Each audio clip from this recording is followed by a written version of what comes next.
to another episode of Pimp Your Brilliance with Monique Malcolm, a podcast about brilliant people leveraging their passions to create their own opportunities.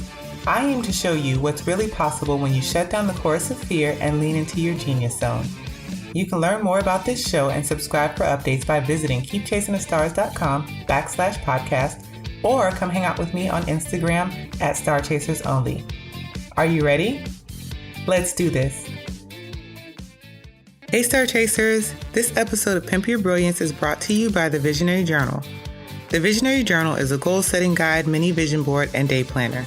It provides a simple structure to help you break your goals into actionable steps that you can integrate into your daily life.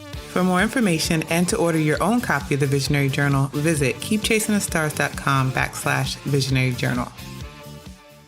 Hey Star Chasers, welcome to episode number 8. If you need more information about this episode or show notes, you can find them at keepchasingthestars.com/8.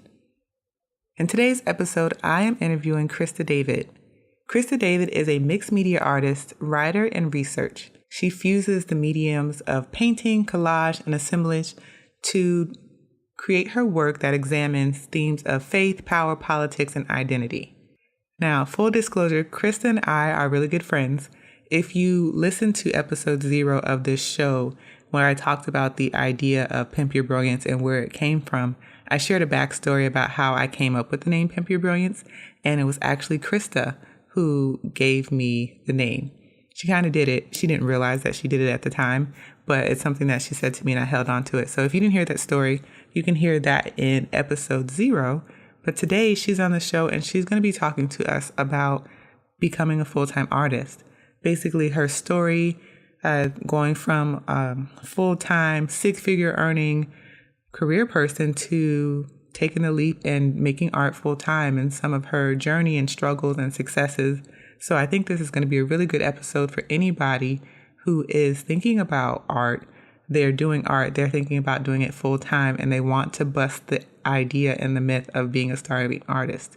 So if that's you, this episode is definitely one that you should listen to.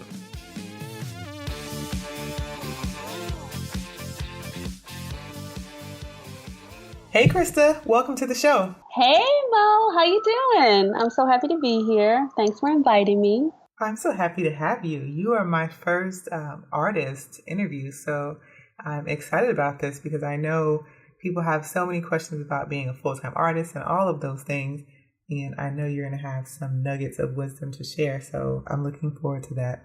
I hope so. I hope I can be helpful. All right, so the way I love to start the show is asking people to give us a bit of your background. So tell the people who you are, what you do, your thing. Okay, so I am a public health researcher by training, and I've done that for about 10, 11, maybe 12 years. And I recently quit my day job doing that work for the city of New York back in September so that I can expand my art practice and pursue more creative projects full time. I've been sort of making art all my life, but I was making it in the cracks, i.e. nights and weekends, for the past, I want to say about 5 years now. And it got to a point where I knew it was time for me to switch to full time and sort of transition out of my public health practice in the form that it was in into a new sort of form of merging my public health practice and activism with my art practice. So yeah, that's a little bit about me. I live in New York, and so we could talk a little bit about that later and how that is helpful and also challenging for pursuing something like art full time. And what else would you like to know about me? I'm not. One of the things I want to stress or share with the audience is that I'm a self-taught artist. So I do not have a BFA or MFA in anything. I did spend quite a bit of time in high school. I went to a specialized high school here in New York City, LaGuardia High School for the Arts and Performing Arts, aka the FAME School, where I studied art intensely for 4 years.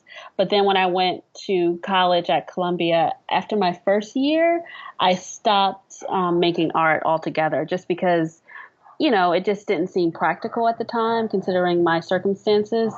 So I just went and studied history, and I was pre-med. But I've made my way back to my passion and my love. So yeah, that's a little bit about me. So I want to talk about leaving your day job, because you took this huge leap of faith. You left your full-time position to pursue art, and you're a little over 6 months into this. So talk to me about that process. Oh my goodness. Okay. So what I'm about to share. So one thing I will say about quitting your day job, I am never going to tell anybody to do that. I think it's an individual decision that you have to decide for yourself. But here's what happened in my situation, and here are the things that I did to help me make that transition. So one, like a lot of people who are sort of thinking about quitting their job, they're usually thinking about quitting it because either they've outgrown their position, they want a new challenge, or they pretty much hate their day job. I had a combination of all of those things happening. Like I said, I've been practicing public health for quite a long while, and I was with my previous employer for 10 years, and I sort of rose up the ranks to a very senior position. And, I pretty much had hit a ceiling, and then I just wanted to try something else with my time, because I'm one of these people who hashtag YOLO, you only get one life. So if there's anything that you want to experience, explore, you need to go ahead and do that. And the conditions will never be perfect. They were not perfect when I quit my job. I pretty much was so burnt out after working like 10, 12-hour days and just dealing with a whole lot of growing pains at work. I literally burnt out, and I went to my boss and was like, hey, couple things. One, either I'm gonna quit today or I'm gonna need a month off, because I need time to kind of get myself healthy and get back into a good mind space for all of the big projects we have coming down the pike. So thankfully, my boss, she consulted with the administrator at my job, and they granted me this month-long vacation. This is not something that happens in the city of New York. So this had to get special sort of sign off. So I took a month off. I spent a little more than half of that time in Santorini, Greece, staring out at the agency and considering my life. And just about all the things that I wanted to do, the ways that I wanted to be in contribution, and just sort of, really getting my strength up mentally and spiritually about the choices that I needed to make about my public health career. I knew it was time to leave that job, but I was debating whether I go find another job or do I just try to strike it out on my own. I got back. All of my colleagues were surprised that I came back, because everybody thought I was going to quit and marry like a Greek fisherman. The life. They were like taking bets and stuff. So I came back, and I was in a much happier place, but I was very, very clear that this was not how I wanted to spend my life minutes anymore. I didn't want to be in a cubicle, even though I love my colleagues. I had a great team of people that I worked with, that I supervised. I just knew I needed something else. I wanted something else. So it was like I think it was like 3 or 4 weeks after I got back from this month-long vacation, I went to lunch with my best friend, who also worked at my agency. And I was complaining, I think, and she was just like, gave me one of my pep talks, talking me down off for a limb. And she was like, you gotta do what you need to do, and you can't keep living like this, basically. And I just walked back into the office. I didn't plan it. I went straight to the administrator and I said, this is my notice. I quit. I am, I want to give you guys a good amount of time. I think 5 weeks is sufficient, but I will not be returning after Labor Day. So, and, he was surprised. My boss was surprised, but everybody was sort of like, okay, she's going to quit. Now, in order to quit, though, I did a couple things. One, I had told, my close friends knew that I was just not satisfied with work. So I had a support system in place. I had some money saved. I had some backup money just in case if I needed the backup money. And then I also knew that if I left this job and just tried out painting or making art full time for a little while and I didn't like it, I'm skilled. So and I'm good at what I do, and I know that there's a market for what I do, so I could just go and find a job. So, and then I also don't have little children at home, so I didn't have those kinds of pressures. I'm not married, so I don't have those kinds of pressures. So I was like, this is as good of a time as any. So just go for it and let's just see what happens. But I've never had a problem with getting a job, and I knew that I'm a hustler type of person. So if something wasn't working out the way that I intended, I would just get on that LinkedIn and find me another job. It wasn't a huge like deal for me. But once I looked at all of the scenarios of what's the worst thing that can happen with me quitting my job and making art full time, the worst thing that could happen is I run out of money. I can't pay my rent, so I get evicted. And then I got to go sleep on my mom's couch. That's not too bad. It's not too bad. Or like go stay with my best friend and sleep in her extra bedroom. Not extra bedroom, but my godson's bedroom on the blow up mattress. Again, it's not terrible. Like I would just start over. It's not a huge, to me anyway, some people that will freak them out. But again, it's just me that I'm responsible for. My daughter is 22 years old. She can handle her own life. So I was just like, as long as I have those things in place, a support system, a little bit of money, I did have a plan as to how I wanted to set up my art practice and stuff. And then I knew what the worst case scenario was, and I was good with all of that. I was just like, it's time to go. And that's what I did. Long story short, or short story long. I want to highlight a couple of things. In full disclosure, Krista and I are friends. We met a few years ago, and we've been accountability partners and check-in partners. And so I'm really familiar with her and her story. But I want to highlight something, because this is something you and I have talked about privately, but you kind of alluded to it in your transition. So we always tell people when it's time if you're thinking about making the leap, you need to have money in place. And I feel like there's some skirting over the family responsibility situation type thing. And so you were saying, you don't have little kids at home, you don't have a husband, and we've talked about this, like comparing ourselves to other people on the internet who are like, I'm working these 16-hour days and they're building these amazing businesses. And, we have to check ourselves like, but I got a husband and a child at home. I actually have a husband and a child at home. He's not a little child, so he's almost 13, so he's pretty sufficient. But still, I still have a family to maintain. So you have to be careful when you're taking in stories like this of people who are transitioning, and think about like, does your life situation, is it comparable? Because if it's not, then, part of your transition, you need to consider, do you have family responsibilities that are going to be affected by this? And I wish more people were saying that, in addition to just saying, save some money or have a plan in place. Like, is your husband going to be mad? Exactly. No, and I think that's important. So the reason why I told people that I live in New York City, because it's not cheap for me to live here. Like most people in New York City are renters. I live in the Bronx. I pay $1,769 a month for rent. And that's some people's mortgages in the Midwest, right? Yes, that's a mortgage here in Florida. That's just rent. That is not utilities. That's not internet. That's not groceries. So I have I can get by on $3,500 a month or whatever, $4,500 a month. But that's money that I have to make. There's nobody giving me money. I do not have a sugar daddy. I have a very supportive boyfriend, but he's not paying my bills.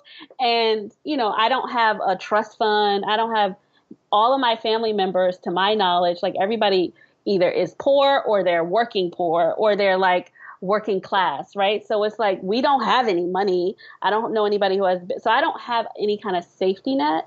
So when I say save money, you want to make sure that, for me, it was like, okay, I have this little bit of money. I had saved up enough like comp time at work to get paid out a certain amount of money. So I knew I had 4 months of living expenses covered. I also had some backup money where I knew that could take me another 10 or 11 months, right? So if I didn't make any money for the first year and a half, I was like, okay, I can still breathe. But after that, sister got to get some money coming in consistently in order to continue being out here. But I think it is individual, and you really do need to think about your own situation and do not romanticize other people's situations. Because I look at some of these ladies online, or men, And I'm like, oh, that's so wonderful. She did it. He did it. And they have partners who have paychecks and health insurance coming in. I had to make some really hard choices about my health insurance, going from private to public health insurance, or like paying for health insurance. Or, I mean, it's just different. So, keep that in mind, and like, don't compare yourself, and do what's best for you and your household and your family and yourself. Yes, you guys. Keeping it Yeah. real with Krista on the Pimp Your Brilliance And podcast. I don't want to be responsible. You out here quitting your jobs and you living on the street. Like, that's not what I want for you. I want you to have a beautiful life. Yes. So I want to switch gears here a bit because I want to talk about your art and your art practice. So I know you are a collage artist, which I absolutely love. And then are you also an abstract painter? I'm not Yes. clear on that. Okay, that's what I Yeah. thought. So let's talk about that. Let's talk about, so now, you quit your job, you're deepening your art practice, you're doing that full time. What does that look like for you? Because a lot of people want to become full-time artists and transition, but I'm not really sure because I'm not very exposed to that much art. But, what does that look like? Because I'm assuming that you don't just quit your job and then just spend all day painting, or maybe No, you I do. wish. I wish. So that's the dilemma, right? So as far as my art practice, I'm primarily a painter and collage artist, but it's like I said, the good thing about being able to do this full time is that I'm expanding. So now I think I would be like, I'm a multimedia type of artist, because photography is really important to my work, especially the work that I'm working on now. So I kind of like go between those three, and then writing and research. So it's a five-tiered practice: writing, research, photography, collage, and painting. And you just put it all together, and kind of I do what I do. But as far as my day to day, so here's a couple things. When I left my job, I knew that there's certain ways that you can make money as an artist. And I tried out a couple things. And if things didn't feel right, I said, okay, I'm not going to write this off. It's just not the right time out the gate. So a couple things I had to set up immediately. Of course, I had to set up my web presence so you can see what my website looks like at christadavid.com. And, my art, my shop, all those things had to be set up. And I had to make some decisions about what's going to be most efficient and cost effective, but then most efficient for me as far as my schedule. So I left WordPress, which I love, but then I moved over to Squarespace, which just seemed more manageable for what I needed it to do. So I set up all of my online presence. I knew that I was going to try to make money selling. I want to sell mostly original artwork. So that's what I was focused on in the beginning. And I thought that I also wanted to do some in-person classes because I love teaching. The in-person classes thing hasn't panned out the way that I want. But again, I'm just putting that on the back burner for when the time is appropriate. But I was really focusing on making original artwork and trying to get the original artwork out there. And as time went on, I started to add in print reproductions because, again, investing in fine art, it can be expensive. And I know it's not in everybody's price point. And I'm of the mind that I want fine art to be for everyone at various price points. So I started offering reproductions, again, all via my online shop. And then I started doing designing some commercial type things, mainly because, and other artists will have different opinions about this, but I'm on the side of, I see art as this big, expansive thing that spans fine art all the way to commercial. And I don't demonize any part of it. Like, I embrace all of it. Like, I love some of the commercial aspects of art making, like surface pattern designs and, cute things like that. But at the same time, I'm really into the fine art part. So I like to run the gamut. So when you look at my shop, you see things that are original art, and that's set at a certain price point. You see reproduction of the fine art, but then you also see commercial type products that are for art lovers, like my enamel pens and other things that will be coming down the pike, like hand-drawn prints or totes or whatever. So I needed to have that plan in my mind that when you're working for yourself, you can kind of make whatever decisions you want to make about your practice. it was really important for me to start to visualize the different ways that I can bring money in, but know that I'm only one person and I had to start somewhere. So I chose to focus on the original art. And as far as my day to day and my art practice, I have a home studio, which is a blessing and a curse. I happen to have a pretty large 2-bedroom apartment here in New York. My daughter still stays at home for the time being.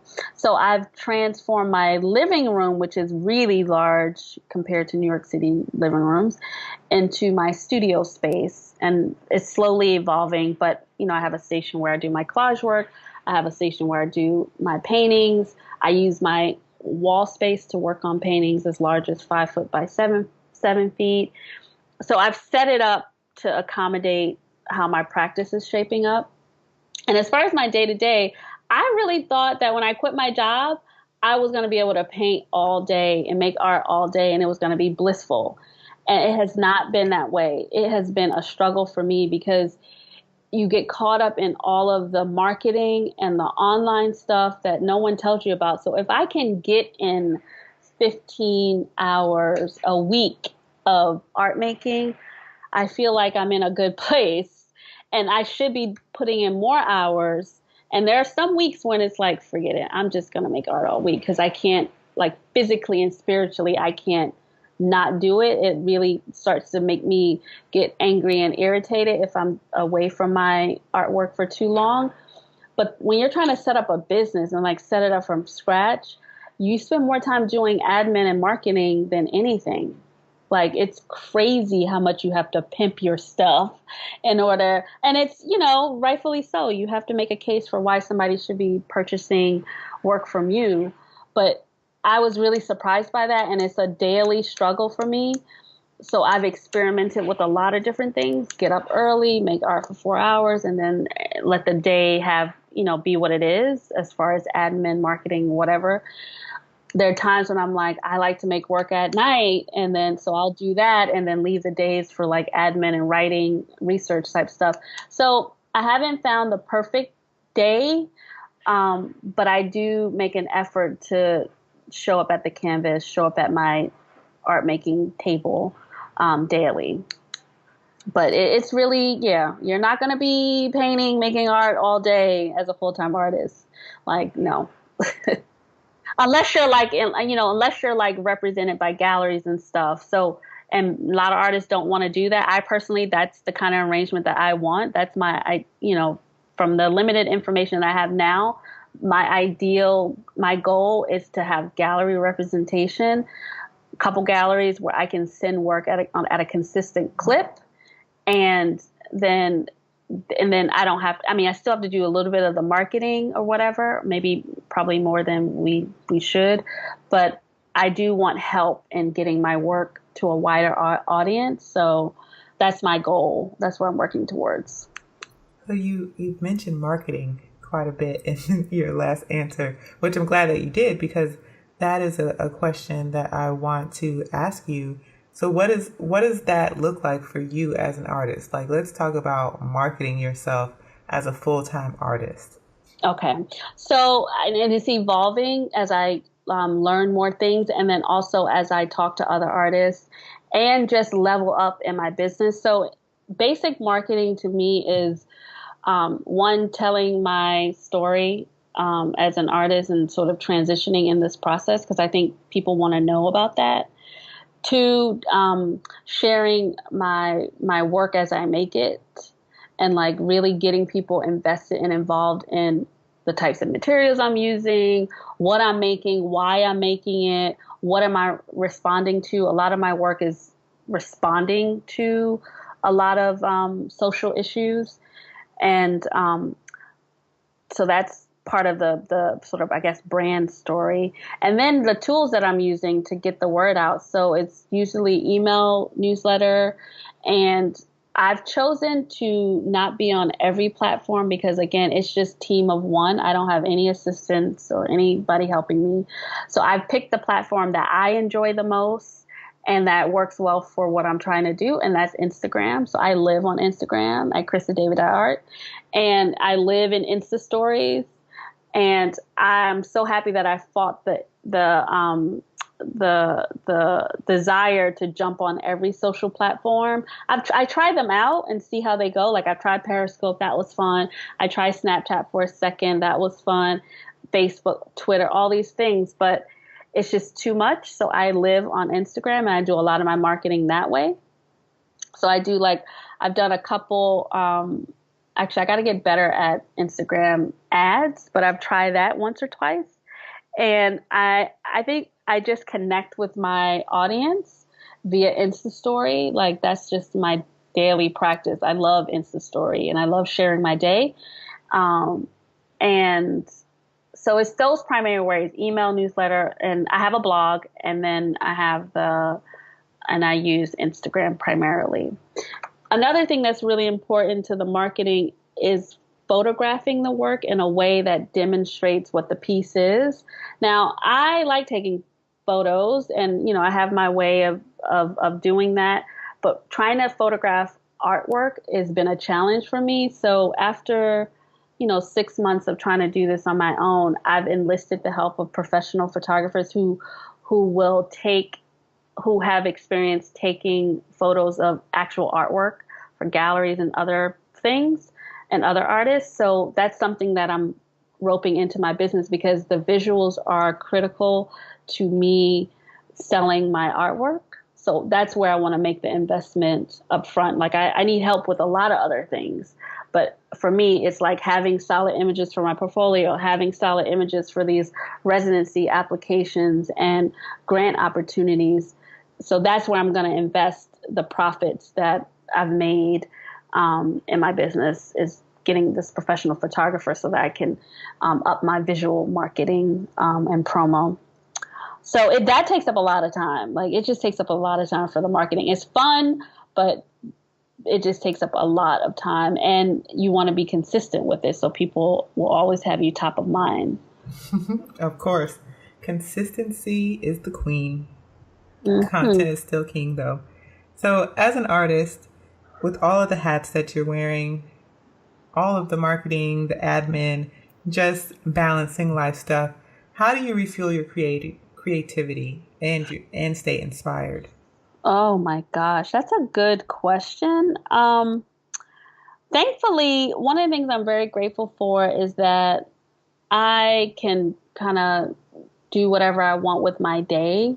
So if I'm feeling a little stressed because I am working on multiple projects, I can take an afternoon off and go to a gallery or to a museum. And the good thing about living in New York is that we have art everywhere, and it's wonderful. And it can be overwhelming, but I love it. So I'll go down to Chelsea and just roam the streets. All the galleries are kind of clustered in Chelsea, or they're clustered on the Lower East Side. There's some in Brooklyn as well. But I'll just take an afternoon and go see art. I go to museums. What else do I do? This is what's been happening lately. I'm gonna just be honest. I watch Ratchet television, and I know you're thinking like, how is that inspiring you? But most of what my artwork comes from is from people, and a lot of people watching, and even though I know reality TV is scripted, there's truth in almost everything. So I do watch certain things because I'm like, okay. It just helps me think about people's psyches in a different kind of way. So I do watch a little bit of Ratchet television. I do watch other types of television that has very good cinematography. Like I love Queen Sugar just for that reason alone. But yeah, so those are the ways that I find inspiration. Of course, I read novels, not nonfiction for inspiration. Nonfiction is a different it feeds a different part of me. But when I really want to sort of imagine possibility, I read novels. And that tends to inspire my artwork too. We kind of touched on this before, the comparison thing and being online and being an artist online, which means especially, self-taught artist and all of the things that you're doing, you're required to be online for a portion of the work that you do. It's just a reality of where we are right now. So how do you protect your energy? How do you keep the comparison bug at bay? Hmm. Okay. So I think it bites everybody at different points. Um, I think with art, the one thing I have to remind myself of is that no matter how much I try or how hard I try, I cannot be another artist. I cannot do what they do. Like it's just a waste of time to even try to be a Carrie James Marshall or a Wengeshi Mutu or whatever. All these people that I love, it's just pointless for me to even try. Sure, you can practice technique, but I have to remind myself as an artist, only I can do what I can do. I cannot do what anybody else can do. The only thing that I can do is try to understand a little bit about their art practice and incorporate some of those um, things into my art practice, whether that's, oh, I know that Kara Walker, she has a quasi research based practice. Well, that's great. I like to do research before I work on my pieces too, but I cannot create masterpieces like Kara Walker. That is not going to happen. So I don't even bother. So I think that's a good thing. It's like I know I cannot copy somebody else's work. It's just not going to happen. Now, I do get a pinch of envy sometimes when I'm like, oh, wow, this person put out a collection and it sold out in like 24 minutes. And I'm saying, but then I have to remind myself, like, she's also been doing this for 5 years and she's gotten her brand story really nailed. She knows who her people are and whatever, if that's a goal for me, then I know I have to put in the work in order to get there. But again, I have to remind myself of what my goal is. And my goal is get better at what I do, have more eyeballs on my work, gain gallery representation. Gain gallery representation. Like I'm very clear on what I need to do. So I don't need to get into like, oh, how many people are following me or, you know, am I working with this brand? I'm not, none of that's on my path. It's not something that I'm looking to do. So I just have to remind myself, like, I'm doing my own thing. And I think the less I look at other people's stuff, like, I don't follow a lot of artists on Instagram, for example, even though I love Instagram. I follow other things. Like, I won't follow artists who are working in the primary areas that I'm working in, like collage or abstract painting. I may follow photographers. I may follow fashion directors. I may follow somebody else who's curating images that can inspire my artwork, but I'm not looking at people who are sort of at the same level as I am or working in the same ways that I am, because I would hate to, like, I just don't want to have those feelings. So I mind what I consume and just remember that I have something unique to contribute, and I just have to work on being good at me. That's it. Art is so subjective.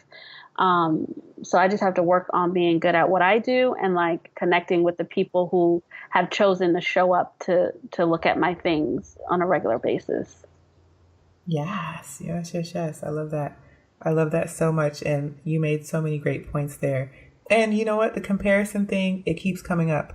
Almost everybody that I interview at some point mentions it and they just say, don't compare. And so I never get tired of hearing that because Mm-hmm. it's so true. And don't beat yourself up if you do, because I'm like, it's natural. I feel like it's natural. It's going to happen, but you have to figure out a way to pull yourself back. And the whole, the way I pull myself back is saying, wait a minute, Christa, hey, you do this kind of work. This is what you're working on. But it's going to happen. So don't beat yourself up because you're human and you like nice things and you appreciate what other people are doing. Or getting, the experiences that they're having, just know that there's something good for you too if you continue to do your work.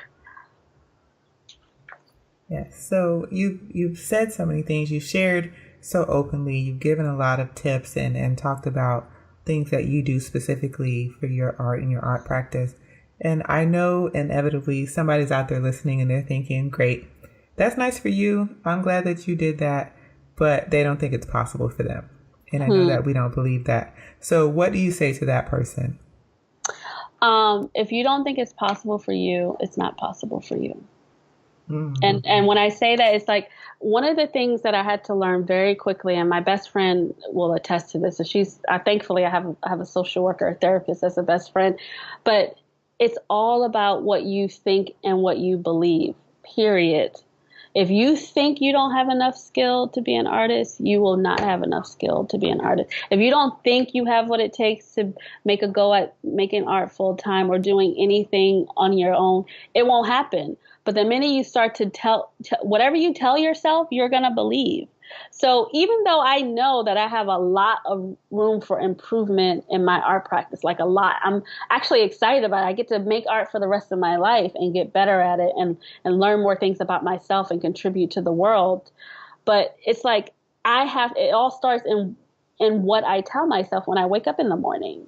So for the person who's like, no, I don't think I can do that, you have to start telling yourself a different story. Even if you don't believe it at the beginning, like start where you are.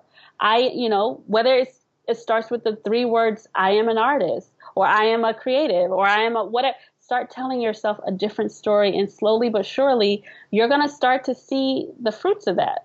It's all about your mental. Like I went through the first 3 months when I quit my job, I was on an emotional roller coaster, up and down around town, up and down around town. Like, did I make a mistake? Oh my God, I'm gonna run out of money. I'm gonna be poor. This is crazy. I don't know what I'm doing. Why did I think I could do this? I'm not even selling any art. It was crazy. And then I had to like stop and be like, okay, is this serving you? Okay, so what are you gonna tell yourself? Okay, start by taking an honest assessment of what you have. You have a beautiful space, you have art supplies, you're good at what you do because people have purchased your work. You may not have a lot of people purchasing your work, but start with an honest assessment of what's going on and then start telling yourself a better story about what you're capable of and what's available. Like there's so much abundance out here in this world for everybody to have, but if you don't think it's yours, it won't be yours. And I've seen it happen time and time again, how I start telling myself a different story about what I'm creating, how much money I want to make, opportunities. And I'm just telling you, opportunities are dropping out of, it's kind of freaky when I think about it. But the more I get clear about what I want and the things that I'm going to tell myself about what's available, those things are happening. And I mean, I'm sure your audience members have probably heard this before, but it's so true. It's like, whatever you speak, that's what's going to happen. And whatever you believe, your actions are going to follow your thoughts. So start telling yourself a better story, and you have to get into action after that. All right, you guys heard it here from Christa David, the great artist. So we're getting kind of towards the end, and I want to end this, as I always do, with my final 2 questions, which is, the first one is the Pimp Your Brilliance Action Challenge. That's 3 tips that you offer for someone who's interested in becoming a full-time artist. So what would those be? 3 tips for a full-time artist. Okay. So I think 1, you definitely want to have an idea of what success looks like for you as an artist. There's some people who want to be these commercial artists, working with brands, doing all that great stuff. That's fine if that's what you want. There are other artists who want to just have a studio practice, get gallery representation, and then that's fine for them. And then there's some people in the middle who want to do a little bit of both and still have some autonomy, but also representation. So you just got to decide which lane you're going to be in. So have a clear vision of success for you and your art practice. And so that's 1. The second thing is, and a lot of people overlook this, but I think it's so important. When I was looking at websites for artists, I looked at hundreds of artist websites, and they left a lot to be desired. So I do think you need to have a really strong online setup. And it doesn't have to be fancy, but you do want to keep that in mind. If you're going to try to be full-time, you need to have an online home that you are happy with inviting people to. So that's the second thing. And then I think the third thing, and this is something that I'm actively working on now, is that you're going to have to get into community and get into community quickly, because making art for most artists is a solitary practice. Same way as, being an entrepreneur sometimes is a solitary practice, but you're going to need support and people to talk to run things by. So I have this little group of artists that I connect with. We have a little Facebook group. And if I have a question on something that I just don't know anything about, I will drop a note in the group and say, hey, can you help me with this? And then I have, of course, artists that I talk to offline who can just help me think through certain things. So those are the three things. You want to have a clear plan, a vision for your success. You want to have a really good online setup that you're proud of and you can manage, and that fully demonstrates the breadth and depth of your work. And then you want to get into community quickly so that you can feel supported and sustained, especially if you're self-taught and you haven't had the benefit of being in a MFA or BFA type school community where there's just a network of people who know your work, who can give you critique, etc. So those are my 3 tips for artists. Love it. And my final question is about reading. I know you're a reader. So what are you currently reading, or what have you read recently that has blown your mind? Oh, okay. Thank you. Yes, I'm a reader. So the book that I think I just finished it, and I'm going back through it and sort of implementing some of the steps. The book that I think everybody should read is Deep Work by Cal Newport. And his premise is very simple. You can't be really good at anything unless you can't really contribute in a profound way to whatever field you're in unless you're doing this type of deep work and really producing high quality work. So deep work is one. What else have I read recently? I read this novel. Actually, it was a couple months ago now, so it's pretty old. Homegoing by Yaa Gyasi. I thought that was a really good book. And what am I reading now? I'm reading a book of poetry. Actually, it's not even a book of poetry. It's a book about writing poetry. I don't have the title in front of me, but I think Deep Work is the one that I'm kind of doing this very deep dive into and implementing what I'm learning about how to set up my schedule and just how to prioritize and how to make sure that I am giving the best parts of me to the work that's most important to me. What else am I reading? I'm reading, I don't have the title of this. I can look it up. That money book about you're a badass with money. You are a badass at making money. Yes. So I'm reading that now. And so far, so good. So that's a good one to pick up. And of course, another book that I think people should read is Essentialism. That was the book I read right when I quit my job. That's when I knew it was you need to really prioritize what is important in your life and get on with that. Even if you stay at your day job, there are ways to keep that in perspective so that it does not take away from the other things that may be important in your life.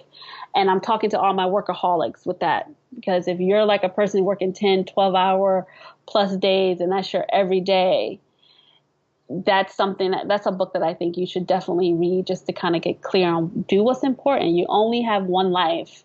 It is going to end in this form. And you want to make sure that you don't have any regrets and that you've prioritized all the things that are important. Well, you guys, Christa has said a word or two during our conversation. And so if people want to get in contact with you, where can they find you online? Okay, so you can find me online at my online space, ChristaDavid.com. And then if you really want to travel with me throughout the day and just experience my wonderful personality, you want to come over to Instagram. I'm ChristaDavid.art on Instagram. And I live in Insta stories. Okay? Seriously. She's not lying. She does it every day. She starts with her morning coffee. Yeah, people show up and we have coffee talk. So come on over. All right. Well, this was great. I'm so glad that you shared, that you were so open and so honest. And I hope some people really feel inspired by your story and what you're doing. So thank you again for coming on and sharing with us. Thank you. And I'm available if people have comments, questions, hit me up. I love sharing. So don't feel shy to ask questions of people online, like myself or Mo. But thank you for having me. And that's it for this week's episode. Thanks so much for listening. Learn more about this show and get access to show notes by visiting keepchasingthestars.com. While you're there, make sure you subscribe for updates. I'll be back next week, and in the meantime, go out there and pimp your brilliance.